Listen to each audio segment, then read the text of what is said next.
This is Girls Stop Playing, a weekly show that empowers Black women to stop playing with their potential so they can live a life that they love. I'm Coriel, your favorite homegirl, and I'm on a mission to help Black women make the money and get the honey. You can have it all as long as you're willing to work. This is the Girls Stop Playing podcast, and I'm your favorite homegirl, Coriel, here to encourage you to stop playing with your potential and start working for what you want in life and in love.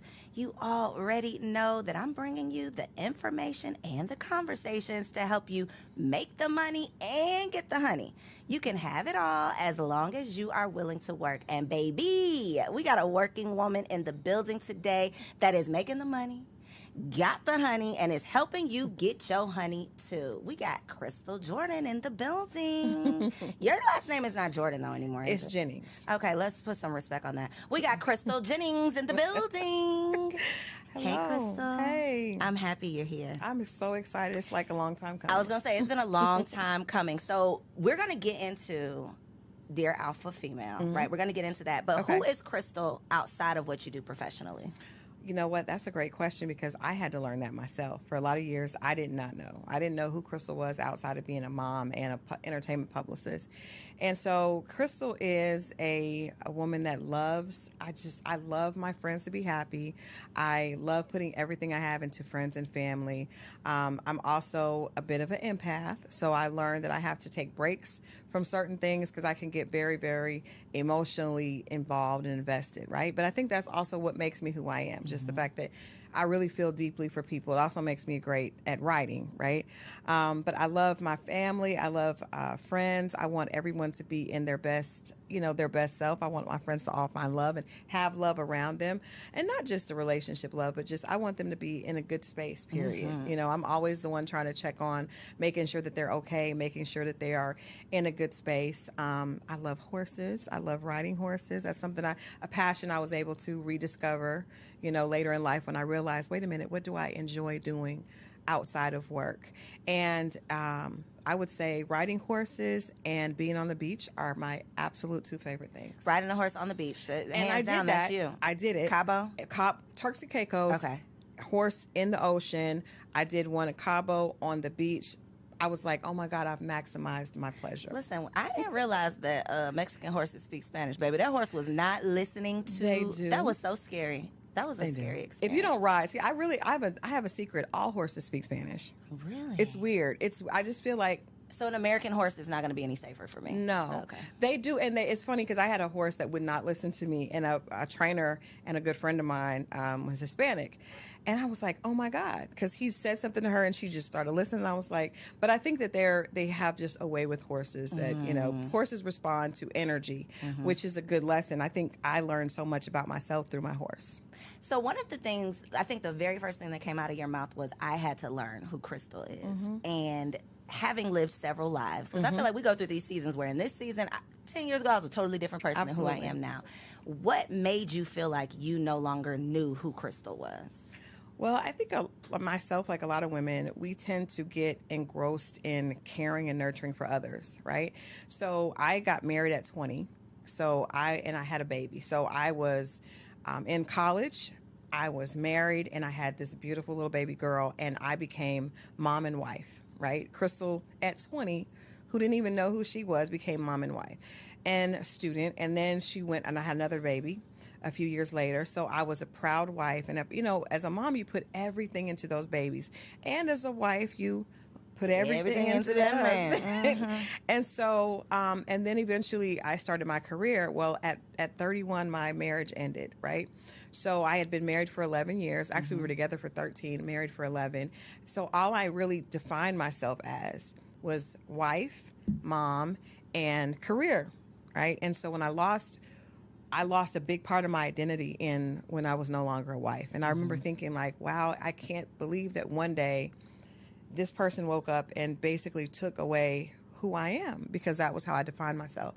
So I took that wife, Crystal, and I put that into work, Crystal. And so Crystal became married to her work.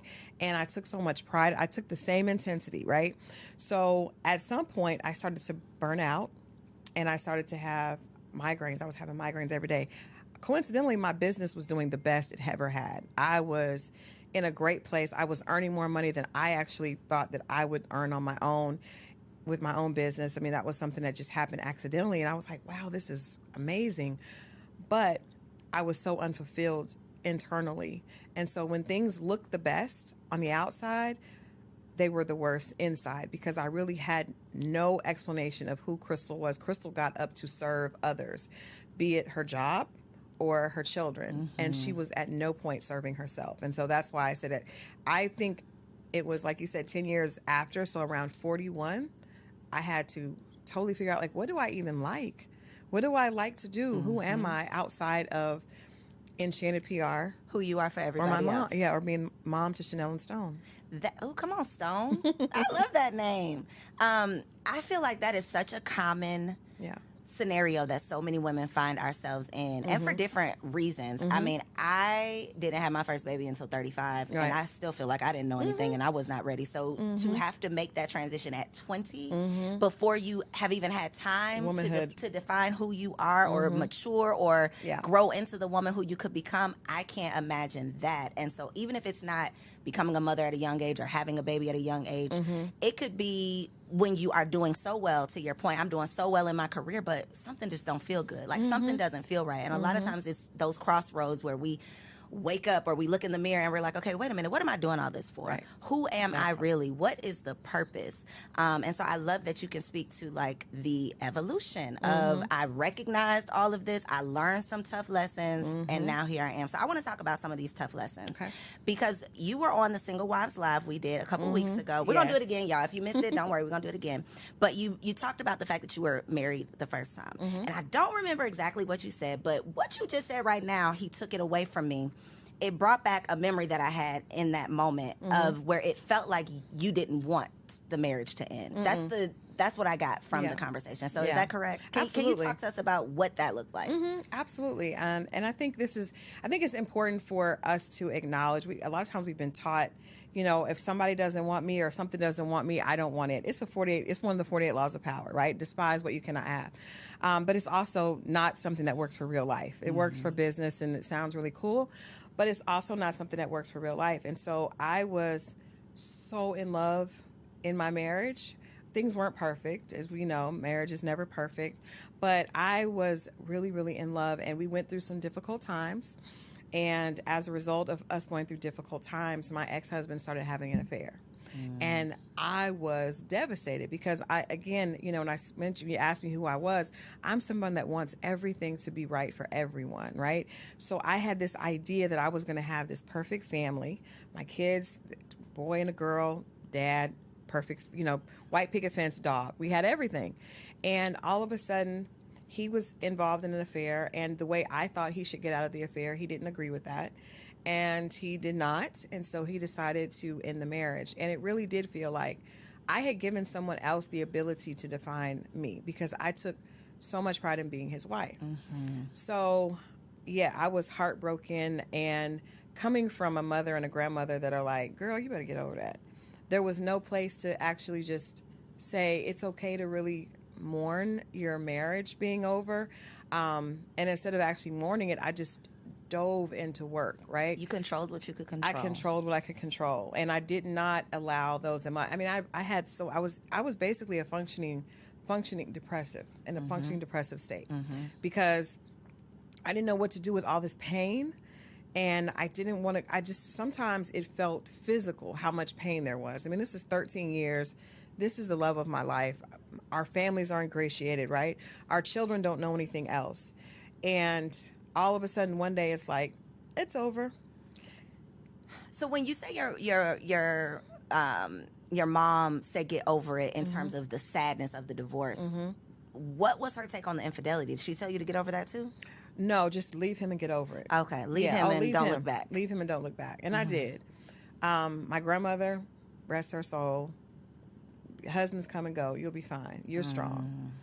You're strong. But I did not feel strong at all. You know, I felt like my identity, I felt like Crystal was just, I didn't know where she was. I grew up without my father. so when I got married, he became my sunshine. I remember writing a essay, and it was like, this is now like the sunshine of my world. So, and that was dysfunctional, but you don't know it's dysfunctional until you get out of it, or until you don't know until you know.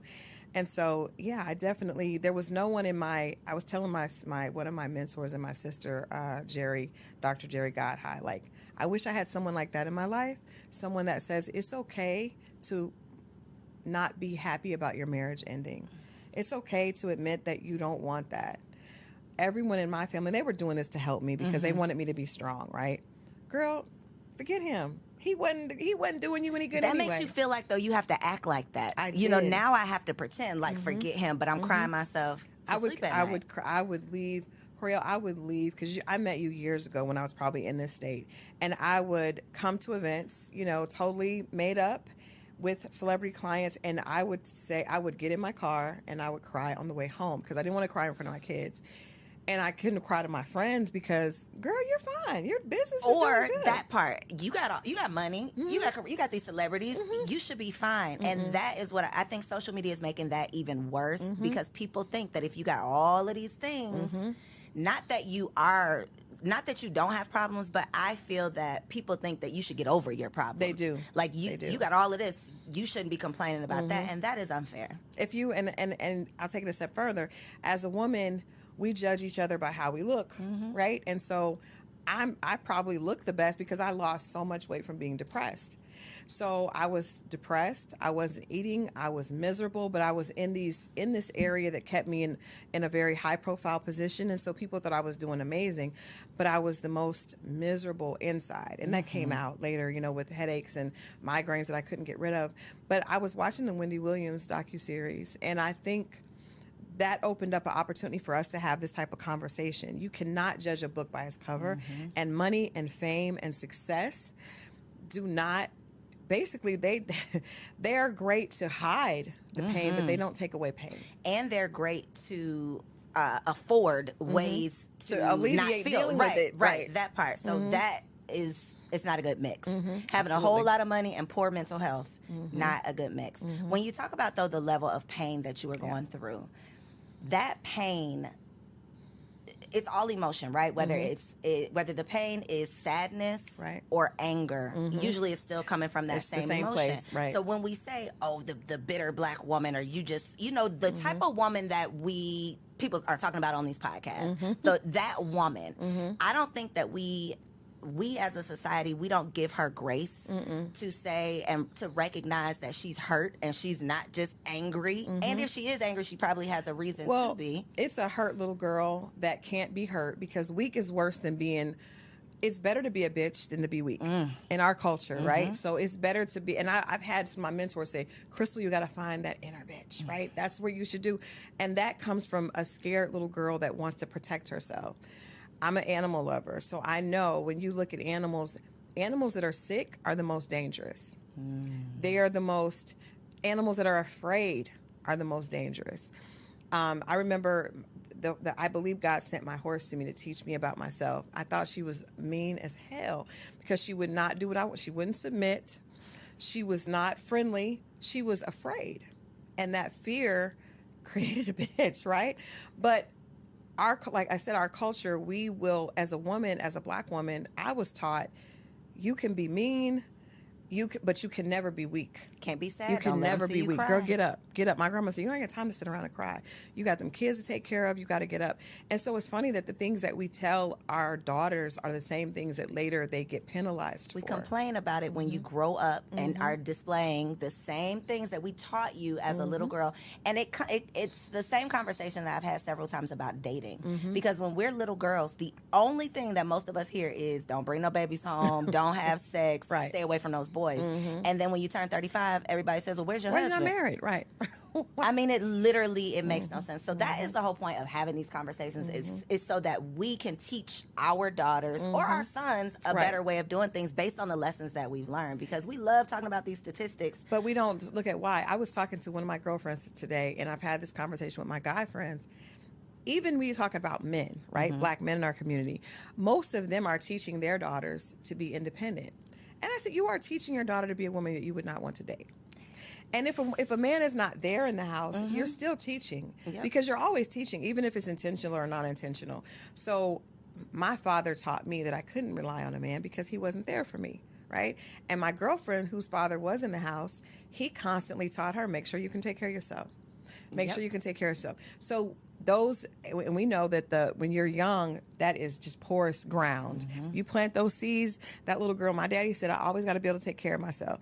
So then she gets to 28, 29, 30, and the first thing she knows, I got to take care of myself. And now we tell her, oh, you're an independent Black woman. You're going to be single forever. But I'm just doing what I was taught. That's just following the directions my daddy gave me or didn't give me. Exactly. It's literally, it's literal insanity. The same thing we do to little girls, mothers do to their sons. They raise their sons to be the men that they hate. Absolutely. All of the things that y'all are complaining about, you are grooming your child to do the exact same thing. And men are training their boys to be a man that would not deserve their mother. Because when you encourage him to be promiscuous and you use it as a badge of honor, they use it as a tool of success. Don't worry about girls now. Get all the money that you want and then you can have all the girls. But he had a mom. So, and we know little boys' first love is their mom. And so that's a dysfunctional relationship that they're taught from the beginning. This is not what I should look for. What I should look for is to have the upper hand so I can have all the girls. And then the moms come along and say, oh, he's got money. My son is cute. He's going to be a heartbreaker. Ma'am. It's literally speaking. This is what we're speaking over our children. So I would love to know what were the lessons that you wanted your children to learn on the other side of your divorce? It's like we look at it like post-divorce and pre-divorce, almost like, post-Christ coming in after, because it was such a big impact on my kids. My son was 9 and my daughter was 12. That's a really horrible time to go through because they're both coming into their identity as people. And I think the biggest thing that I've wanted them to know is that they don't have to always be right. Because, I have a great relationship with them because I learned I was of the mindset that I had to provide and I had to make this perfect life for them. And when the life became unperfect, they still loved me. And I remember thinking like, wow, after the divorce, I didn't have the money that their father and his family had. And I thought, they're not going to want to be with me.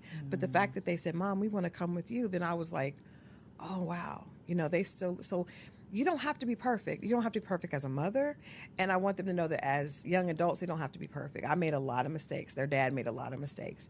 But you can always pivot. And I think a lot of us we feel like we got to be perfect or we're hard on ourselves. And so I'm proud of them, but I always wanted them to know I was very open. Like, Mom didn't know what to do. She thought she did. She had you at 20. And it's okay to say, I need help. It's okay, not just financial help, but it's okay to say, I don't know what to do with these feelings, because I went to therapy and I put them in therapy. Right after the divorce, I had no idea what to tell my kids. And they were my everything. And so I said, I've got to get some help and I got to put them in some help. So they didn't want to go, but I made them go. And I think that it taught them it's okay to need help with my emotions.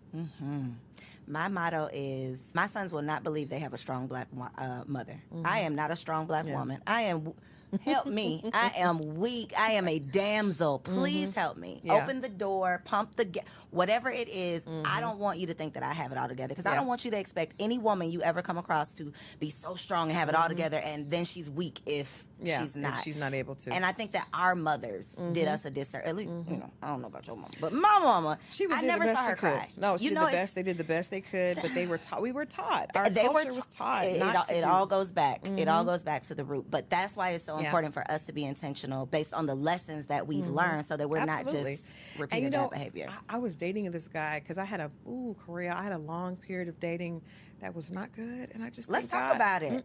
So post divorce, what did that look like? For a long time I didn't date at all because I was afraid. I was afraid of men just after going through such a traumatic experience. But when I did start to date, I didn't know how to date because I got married at 20 and I got married outside of Atlanta. So I was in this very just horrible dating scene in Atlanta. And I remember going out, and what years was this? This was a mentor told me not to waste my 30s, but I did. I wasted most of my 30s. So I didn't really start dating until I was almost 40. Okay. So I got divorced at 31, 32, and all those good 30 years I wasted being sad and depressed and just hiding. Look at this camera right here and tell the ladies in their 30s this ain't the time to play around. Ladies, let me tell you something. Marie told me, girl, don't waste your 30s. And I am telling you all, do not waste your 30s. Figure out how to get healthy and figure out how to love yourself and enjoy you in your 30s. That's the biggest thing I would want to tell women. Like, don't waste that time. I look back and I'm like, girl, you was fine. You had all those good years. Yes. But, you know, God works it out. He's a good God. But I didn't start dating until I was like 37, 38, really. So look at all the good time. However, but it wasn't too late, baby. It wasn't too late. So the husband came later, but first some very horrible experiences and then some good experiences. Okay. So, but I remember in particular going out with this guy, and I was working to the point where, because I work, you know, that's just what I define myself as. And I would work, and then I had the kids, and then he expected me to like do all the house stuff as well. And I was like, we're not even married yet. Like, you know, I don't live with you. And he said, well, my mom did it. And I was like, wow, that's the first time I realized that we are teaching our sons incorrectly, right? Mm-hmm. Because my son, now that's one of the reasons I tell my son, mommy didn't have it all together. Because I don't ever want him to expect a woman to be his workhorse. Can I say that again? Like, I don't ever want my son to expect his woman to be the workhorse, because I wasn't that way by choice. It happened. My mother wasn't that way by choice. My grandmother wasn't that way by choice. But this man said to me, well, you can do it all because my mom did it. Now, what does that look like when y'all aren't living together? That looked like we needed to be apart.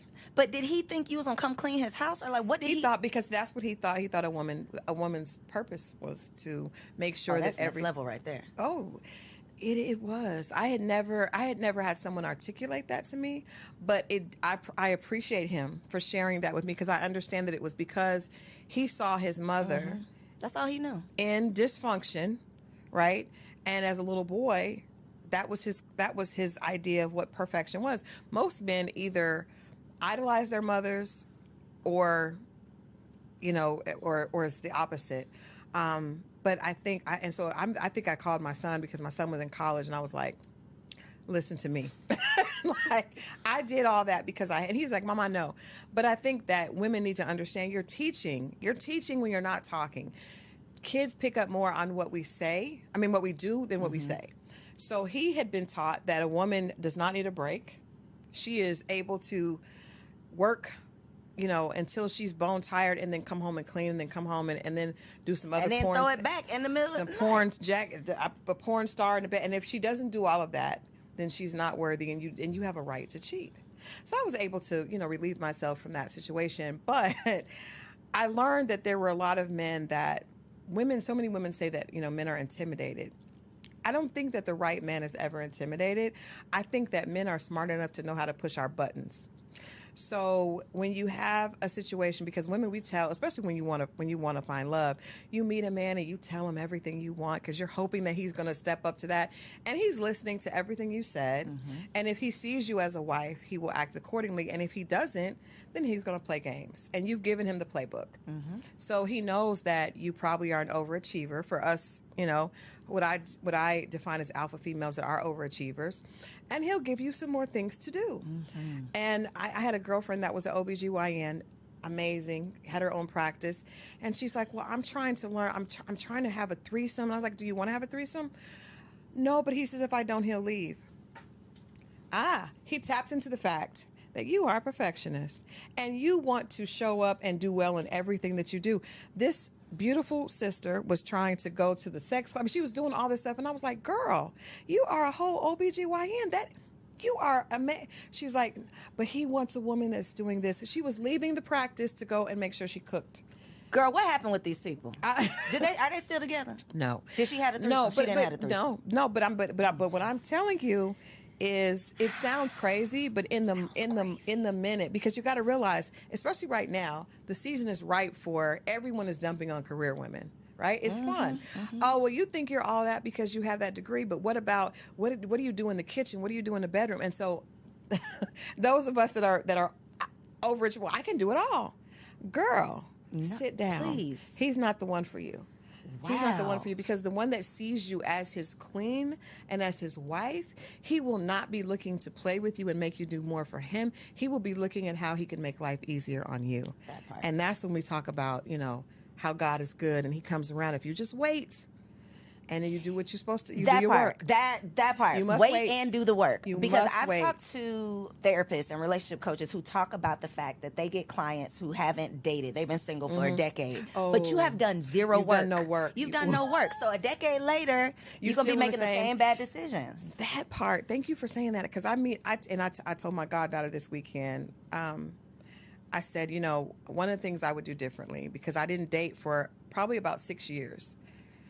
But when I started, I was emotionally very immature, because I was still, actually, not only was I 6 years behind, but I hadn't been in a relationship that was outside of my marriage. I didn't date since 20. You were a teen, So I went basically. back, and I was an idiot out here because I didn't know. I didn't know.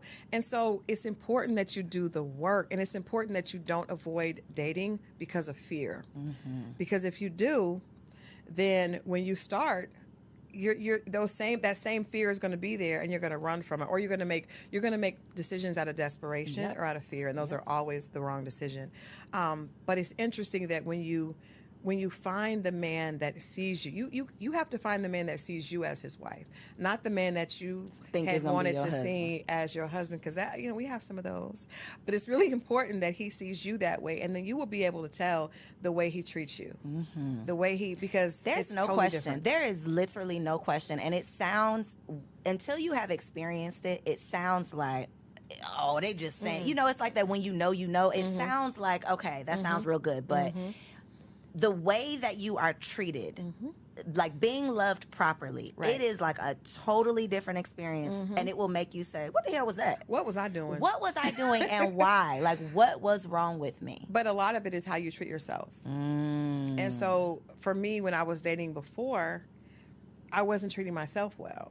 They saw that I was chasing these clients and trying to be perfect for them, trying to make sure they had everything, doing all this stuff for my kids. So they were like, oh, let me jump in this. Let her do some stuff for me. Let her do it for me. So I want to get to this husband. Yay. Because, before you got to the husband, you talked about the fact that one of your challenges, which I want to bring this up because I feel like it's a common challenge, is couldn't nobody tell you nothing. Yeah. You were never wrong. And I think that for successful women, women who have been successful in any area of their lives for a long enough period of time, we start to feel like, because I've done this, I can do I'm right about everything. Yeah. Nobody can tell me anything. Absolutely. So talk about your experience with that, and then how other women who may be exhibiting those same behaviors can stop.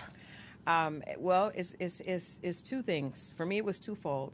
So not only was I doing really well in my career, right? And I'm a hard worker. So I knew there's a formula, right? That I know if I put a lot of hard work in, there's going to be a return on my investment. And it had been proven correct. But also when you go through trauma, right? I went through being married and having, 5-bedroom house, 2 cars, to being almost homeless after my divorce, right? Didn't have anywhere to live, built myself back. So in that building yourself back, I remember my kids, we went from the first year I was divorced, we were adopted by a family for Christmas, right? Because I came back and I was like, my ex-husband was like, go stay with my parents. And I was like, no, I'm going to build this on my own. So we had to be adopted. And so that would be humiliating for a lot of people, but I told them, I said, we're going to do the same thing for another family. And we did. So we went from a 2-bedroom where I used to sleep in the living room because I didn't have a bedroom, but I just knew I was going to make sure my kids were good, to, at the time that the kids were graduating, we had another 5-bedroom house. I had my own 2 cars outside, and everything was good. So that journey of like 32 to 38, I pulled myself up. And not only was my work doing well, but I had all this life experience of I did it. I put my all into it, and I got my kids. We adopted families. We would do things for people for Christmas. I went from driving a car that had a black eye to having, a luxury car and a backup car out. All that I did on my own. So sometimes God has to tell you, hold on now, little mama. Let's reel it on Hold back on. in. Because you fight so hard, and it's like, and that fight becomes your identity, Yep. right? And so when I would meet men that to date, and they were struggling alone, I'd be like, what? I have 2 kids, was left for dead, and I've managed to be in this beautiful home.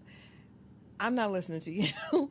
And even when I would hear other things, because a lot of that it wasn't necessarily from the fact, I knew that I was always really, really good at what I did, but it was also the fact that I was able to come from the mud. I knew what it was like to cry every day, to sleep in the living room, and my kids not to have the bedroom suits that they had before, to go from that to that. So that created an arrogance and an ego that was, again, to hide that sadness, but it was, I'm not going back there. Mm-hmm. One of my favorite movies is racially incorrect, but it was Gone with the Wind. And there's a scene where Scarlett says, "I'll never, as God is my witness, I'll never be hungry again." That was me. As God is my witness, I'm not going back to that. And nobody can. Before, I was married, and that's how I ended up in that situation. Now I'm in control. Crystal's in control. So when Crystal's in control, you can't tell me what to do, because look what I've done. So that created. You can't tell me what to do. Ooh. That is the attitude. And how can you tell me when you haven't done it? So, and I also have around me a very amazing, brilliant group of female friends, right? And a lot of us have the same energy, because they're really hard workers, right? And so you have people that have beat statistics and have been able to say, oh, I was told, I remember when I got pregnant in college, my guidance counselor said, drop out. Drop out? No, I'm going to graduate. I'm going to graduate on time. I'm going to do this, this, and this. When I got divorced, go home. Go stay with my parent. No. So that creates a belief in yourself, which is good, right? But it also has the other side of that is it was very hard for anyone to tell me anything. And the people that are around me that I probably did respect weren't going to tell me, because they were of the same ilk, right? So they felt like, girl, he's, But I would always look at men that didn't have, and I would feel like, well, why would I ever listen to you? Because you haven't been able to do what I have, and you have far less obstacles to get over. And that was the wrong attitude to an extent. But me going on, Iyanla Fix My Life, and I really did not expect her to, I'm a publicist, so I'm like, I'm not going to do anything that puts me in a bad light. That was not my intent. Did you have a choice? I did. I said no at first, but then a good friend of mine was like, I think we need help. But we thought that it was help in the fact of understanding why these men weren't. Right. You didn't think it was. No. She was going to get on you. At no point did I think that. No. Until I got in the middle of it, and it was too late. You here now. What was your big lesson that you took away? Ooh. First of all, I think that I'm smart enough to listen to someone that makes sense, right? So the things that Miss Iyanla Vanzant were saying, they were very, very raw, but it was also a woman that I respected, and that I knew she wasn't lying, because it was true. What she was pointing out to me was true. So I learned that the very characteristics that it took for me to create this impenetrable woman were also the things that were holding me back from finding love. And that was my big lesson. Like, okay, you did this, and this got you where you needed to be, but this also created some very negative, behavior that you have to fix. You cannot just get here and be like, ta-da, I'm done. Well, he gonna have to come to where I'm at. Well, no, ma'am, that's not how that works. And all this has been built out of fear and pain. So now we got to deconstruct that. Crystal's still going to be hardworking, right? Crystal's still going to be smart, but Crystal doesn't have to be afraid of being hurt. Crystal doesn't have to live in desperation and basically being afraid that she can be reduced to that broken woman that she was before. That is a very tough thing to get over, because we build up the walls, and then those walls keep out the very thing that we desire. And then you meet someone who has the potential to love you properly, and then you still can't accept it. You still can't accept them. So what did it look like when you actually met your husband? Well, I would say to that, this is very sad, because I would say, like, it's unfair that you would get shot and be laying on the floor bleeding, and would be responsible for getting up and cleaning up your own blood and putting yourself through rehab. But life is not fair, and that is unfortunately how it goes. So whatever you're in pain and you're hurting over, it's your job to fix yourself. Physician, heal thyself, right? And so it it looked like, thank God he sent me a man that had a lot of patience and that was able to see through that, right? But I had done a lot of work on trying to realize that the things that I was holding dear were things that I was afraid of. So I had built all these things that I wanted in a partner that really had nothing to do with being loved correctly. Like, I had a very long list. And on that list were some things that made sense. And then on that list were some other things that did not make sense. And so I had, when I met my husband now, he didn't meet some of the things that were on my list, but I was thankfully bright enough to pay attention to his actions. And his actions were, I literally did not think a man like this existed. I really didn't. And I had heard it, and I could believe it from my friends. I remember seeing, some people, different people online going through things. I could believe it for my girlfriends. But not me. But I just, because you don't know what I've been through. Like, all that time of fighting, it does something to your self-esteem, and this is another thing. I was loving myself with conditions. What does that look like? So I would be hard on myself, really, really hard on myself if I didn't have what I wanted. So I've always been a perfectionist. Always was like that. So I was the kid in class that was angry if they got a 95. I wanted 100. I was always like that. So when I was, single, I wanted to make sure that I had this for my kids. So I would work extra amount. I would put myself through things, and I would never tell myself, Crystal, you are good as you are. It was like, no, girl, you need to do this. You need to get on it. You need to look, you 20 pounds overweight. That's not acceptable. And I was hard on myself. I was mean to myself. And that did push me forward. So let's be honest. Sometimes when you're hard on yourself, the gift and the curse. It is the gift and the curse, but it's not good when it comes to relationships, because if you don't know how to love yourself unconditionally with your extra pounds. I was talking to a girlfriend on the way here, and she was like, "Oh, I'm getting liposuction." I was like, "Okay, cool, but we need to know that you're beautiful as you are." When we don't know that, and then we meet a man and we expect him to know that, the right man is not going to want to be with you, because he's going to realize that's going to be unattractive to him. It's very unattractive.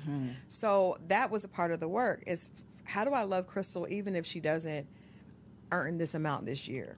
Because me and my girlfriends are very results driven. We get together, we look at our vision boards. What is your work plan for next year? What do you, and I love it, because we push each other forward. But at some point it needs to be like, girl, even if you don't achieve that, you're still good. You're still good. So when you went to Iyanla, you gotten yourself together, you met your husband. How did your transformation affect your friends who may not have evolved or went on Iyanla? Well, I think the beautiful part is my friends, because I'm a writer and because I talk, I have conversations on relationships. I was a relationships editor before I was in a relationship. And I remember thinking, that's weird. And I don't want to be that person that's talking about relationships that's not in one. So what I did is I just talked about everything. I would write about things from a positive perspective. And one of my girlfriends challenged me to do that. She was like, Crystal, it's enough negativity about Black love. At least when you write from this perspective.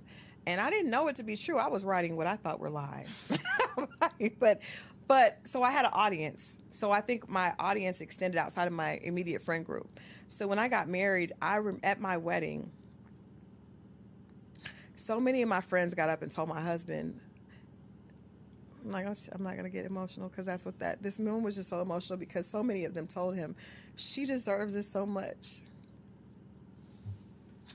And I did not know that they saw me that way, right? So, I mean, guy friends and female friends were like, oh my God, we're so happy that you came. She's so happy. We've never seen her like this. And they've seen me successful. They've seen me enjoying things, but they've never seen me in the essence of Crystal, because there's something about you when you're being loved. And I have love for my children and love for my friends, and there's nothing that I want to take away from that, because I have an amazing group of friends. I love my babies to death. And I have a great group of just my outer circle is amazing. But there's something about when a man is loving you the right way, that makes you feel like a woman in a totally different way that you feel You're when you're lighter. not. You're lighter. And they responded to that. I almost felt bad. I was like, he probably is like, what was she doing for? Well, damn, what? Because everybody was like, oh my God, we're so glad you're here. But I think, and I've had so many people, my immediate friends, and even people I talk to online, say, I believe it. I love seeing what you, because they saw me. They saw it. Unfortunately, the world saw it on the young. But look at the other But look side. at the Because other if they side. see that episode and then they come Yeah. Googling you, it's like, oh, she Yeah. got her shit together. And look at her now. She did. I'm going to say this. Let's don't say she has her shit together. Let's say she's Working on her it. She's working on her shit, because my husband still tells me, that's one of the things we still go back and forth about. And you have to learn. If I could tell women anything being single, I understand work is important, because we have got to get, social media has convinced us that the most important thing in life is getting the bag and being snatched. So it's contour and couture, right? But if you don't work on loving yourself and finding out who you are outside of that, it's going to be very difficult, even when God does send an amazing man, because you're not going to know how to receive it and just to be loved. It sounds cliche, but you know what I mean. It's not easy. It is not It's not easy. I talked to Coach LaTanya. I talked to another one of my mentors, Ms. D, Dr. Jerry. I talked to all these women that are married and understand, and they're telling me, Crystal, there's still so much work to do. But the beautiful thing is, I recognized this man because of the work I had done. I recognized, wait a minute, this may not fit the exact profile, but I've never been treated like this. And then understand that you deserve it, right? And Not then running away from not running it. away from it, even when it's easier to run, and having to adjust. So many women are like, well, he has to do. No. The very idea of being a wife means that your job is to make that man better and serve him. His job is to make you better and to protect and serve you. But so many of my friends and so many women I see online are looking for a man that can do for them. And I know, like, well, you're not ready. Because if you're ready, then you know that marriage is about sacrifice. And so what are you willing to do for the How right will man? you serve How will in you your serve? marriage? That is not the conversation that we see on social media. At all. How can he bring the money to me? That's That is because those are all ridiculous. single people having those conversations. They That's why. are. Because They the married stay people, single. and they're going to stay single. gonna stay Married people single. know the sacrifice that marriage takes, and that even if you have the partner for you, Right. it is still work. Oh, it's still work. It is still work. It is always going to be work, but it is work that is well worth it. And I think if you find a man, and I think, our gut as women, we were given a gut instinct. I feel like it's God's way of whispering to us. We ignore it. Yep. But so when that fool was telling me that I needed to be the workhorse like his mom, I remember the older I got, I was like, I recognize things. Even I dated some great guys. They just weren't the guys for me. And because I started to be able to be in tune with that, with Crystal, once I started to love Crystal, she started to speak to me in a different way, because before she was just chasing. Stop chasing and allow things to come to you. And my husband, when we met, he told me, just take my hand and let me lead you around the obstacles of life. And I was just like, who is he talking to? I did not need you to lead me. Look what I have amassed, right? Look what I've led myself to. And he was patient. I remember being just difficult. It was just difficult. But he saw that, and now I see different things. He gave me a different perspective. It's not all about how much money you earn. It really is about the quality of life and what you're enjoying. And his perspective is so different. And I think I've been able to give him different perspective as well. But it is really about serving. And I hope that my goal and my purpose, Iyanla told me this. She said, this is not for you. This is for the women that you will be able to help. And that's why after I went through all that, I wrote the book, because I was like, I have to, because this is not for me. So we got to talk about the book, though, because and part 1 and part 2, right? So part 1, Dear Alpha Female, it's not him, it's you. It's not him, it's you. What is just a couple of things, because we've talked about, being so successful that can't nobody tell you nothing, being afraid, so you put up the walls. Yeah. What are some other common things that women are doing? Let me share with you. So happy you asked. So a lot of times what we do is this. We will we see a guy that we like, right? And he has all the bells and whistles that say no, but we are attracted to it either because he has the financial portfolio that we think is a good fit for us, or he may have the look. He may be fine, and you just be like, or he may be able to do some things to you that make your body say yes, right? And praise God for all of those things. They all count, yes. They all count. But you are ignoring the other bells and whistles because of that. So a lot of times you're the smart, beautiful sister that you are, will try this with him. I'm going to give him a chance. There's nothing that this man has done outside of make your body sing, which is important, but not the only thing. But there's nothing that he has done to show you that he sees you as a wife. And you give him a chance. And then when it doesn't work, I'm done. Forget it. Men are all bad, and I'm not, and you want to argue, go online, talk bad about men, but you chose that man. You knew deep down inside, you knew that wasn't right, and you used that as a defense and a block. And the right man doesn't have a chance now but you made that choice, sis. So in the book we talk about, I've talked to girlfriends. We're just gonna be honest. That man is married. Okay, he's separated, but he's married. That's not your husband. But you can give me 8 million reasons, and that's fine. But then when that doesn't work, you're going to use that pain and say, well, this is what was done to me. I was hurt. Well, you hurt yourself. Yep. You hurt yourself. The lack of accountability. So you must, if you're talking about, we want to talk, because women love to dig into, well, this happened to me, and I didn't deserve it, and da-da-da. But God gave you a beautiful brain that you're able to use to achieve. Because I see some of the women that I relate to that are in our circle of high achieving women that are able to, you're brilliant. But when it comes to making decisions with men, you act like you didn't know. You knew. You knew. You knew. And if you didn't know, then you weren't in touch with yourself. Yes. Because you weren't listening. So when we're using those examples of men that we had no business being with anyway, and you use that as a reason that you're not giving someone else a chance, sis, that is you. So that's just one of the examples, because that's one of the things that we do a lot. We love to make the wrong decision and then use that as ammunition against the next guy. Yep. But that is all on, and I've been there. We all have been there, which is why there's no denying it. It's like we've all made bad decisions. Ask me how I know, because I did it. Because we've all done it. Wasting years. It's a journey. Wasting time. So the first book, people were a little, not that they were upset, but people don't want to be told that it's you. You are the problem. Yes. So as a solution to the first book, there is a second. I have a second book that's coming out this summer. But when I realized the response for women, I do feel like I need to double down in a way. I want people to get the message, which is why we're doing another edition of it. But the reality is, when I went on Iyanla, I was in tears. That episode, she told one of the girls was me and 3 other colleagues, and she was like, "Well, this is what happens to me." And she said, "Well, if dogs keep ending up at your door, then you need to up the wattage on your light. Maybe what is it about your light that's dim that's attracting all these dogs?" We were in. She didn't take it easy on us, right? Was not playing with she was not playing with us. And that's why I believe that women, at least the alpha women, women that are leaders, and I know people hate that term, but it's just about a woman that has leadership qualities, right? Iron sharpens iron. One of my favorite quotes. It's not a pretty process. Nothing becomes beautiful or valuable from just petting it and placating it. No. If I'm doing something wrong, Corey, I'll say, "Crystal, no, come here. No, wait a minute. That ain't gonna work. You stop me, right?" And that's not about, okay.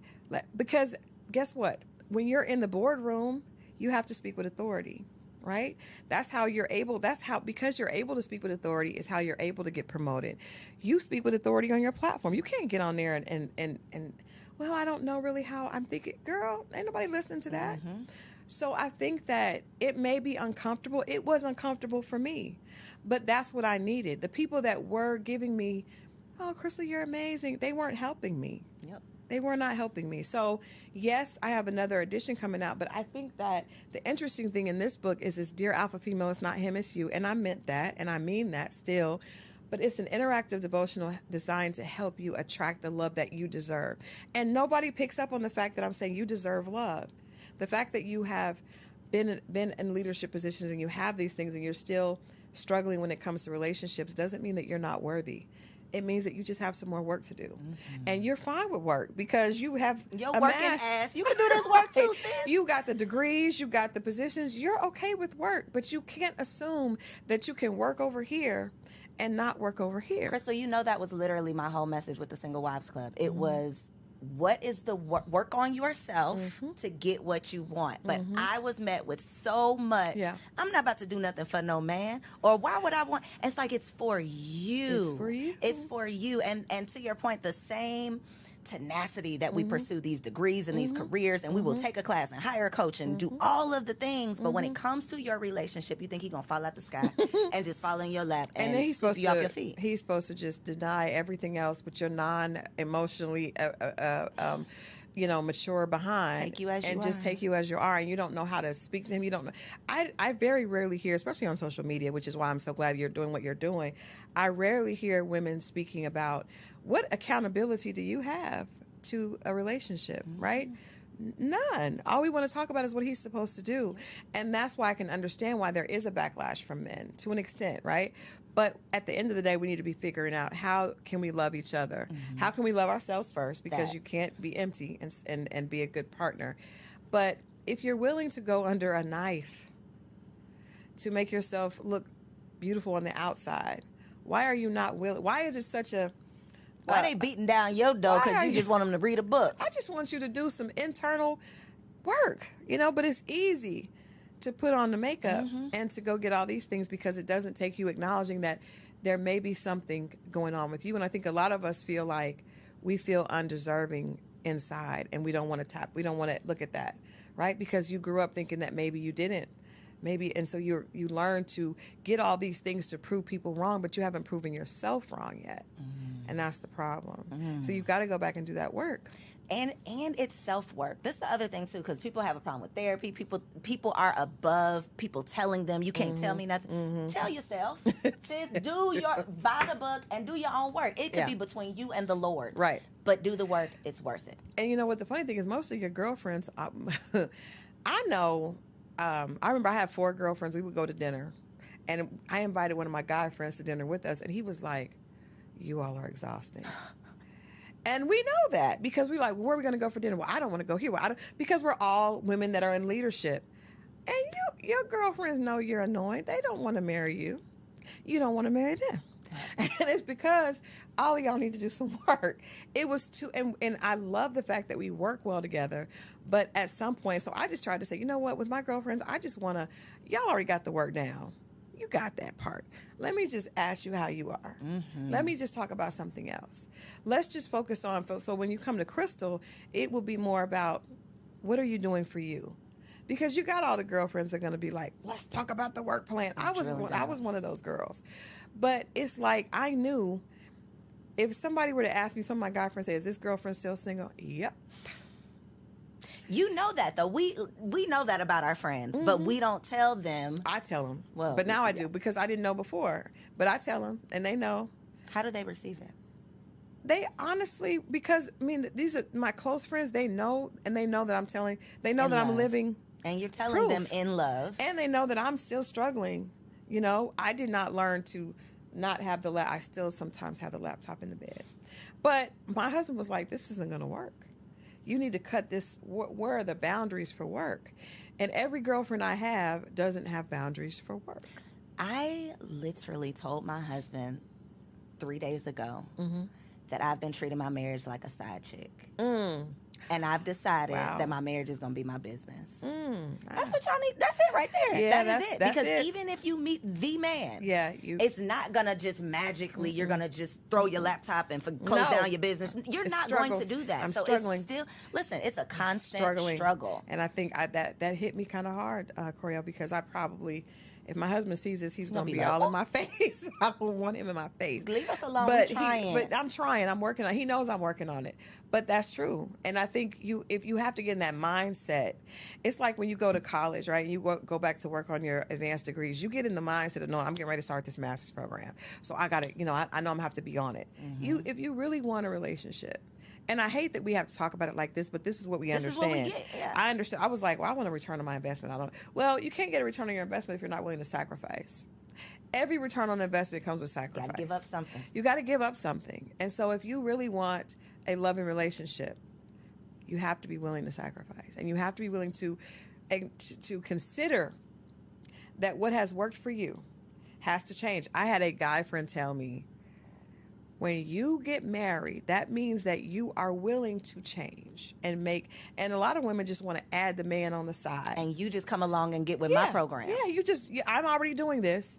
And I want him to look a certain way and earn a certain thing, and I just add him to the mix. Mm-hmm. Well, nobody wants to be treated like that or looked at like that. So he's going to go find somebody that's going to make him the priority. Needed and feel like he has a place to fit in. I think that's some great advice for single women, too, is creating space. Yep. And it could be physical space, clearing out a drawer for this man that you're manifesting, or actually carving out time where you say, these are my boundaries. Practice closing your laptop now. So that when you meet the man, you're not like us and having a hard time. Please. I'm still having a hard time. It's a struggle. It is. Getting off not taking work calls after a certain time. But see, those are boundaries that Crystal didn't set for Crystal. And I'm telling you what, with every guy I dated in the past, it was unattractive. I just didn't know it. I thought they were intimidated by my success. No. They didn't care about it. They just wanted to talk to me. And because I wasn't available, they found someone that was. I remember I told a guy, he asked me to take me out, and I looked at my calendar and I was like, I don't have any opening for 2 weeks. And my single guy friend was like, Crystal. But I didn't. I was like, I'm traveling. And they were like, that ain't how this works. Date you? Yeah. It's not intimidation. I think so many women are going to hear what you're saying right now and be like, oh. So listen, send this to a friend. You know which friend. You know which friend to send this to. Just send it to a girl. I saw this episode. Don't tell her why. Just tell her to tap in. This woman on there, she had this great story. Send it. Wink, wink.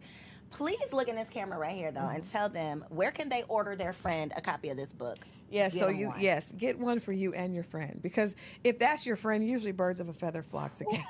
So I know for me it did. And actually, one of my best friends wrote the foreword, Chili from TLC, and she wrote the foreword. She and I both are in beautiful relationships after both being single for a very long time.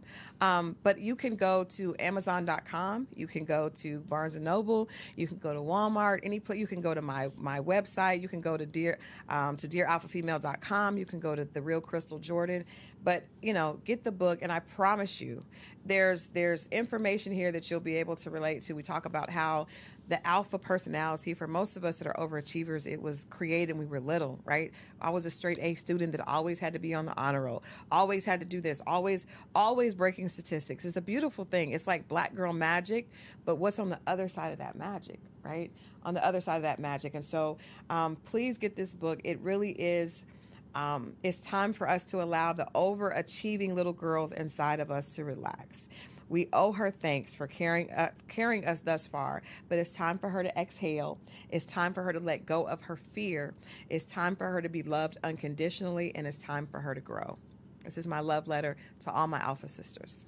So if you want marriage on the other side of that black girl magic, log on dearalphafemale.com. Check out my girl Crystal, and I will catch y'all on the next episode. So if you made it this far, I just know you loved that episode. Well, what you did not know is that we recorded it right here in ATL at Elevate Studios. Yes, your girl has her own studio, y'all, and it's not just for me. I'm opening it up for you too. So if you have a podcast, if you are a vlogger, a YouTuber, or a content creator, and you are looking for a professional studio to record your content, or you want to hire me and my team to fully produce your content, make sure you check out the show notes below or log on to elevateagency.com.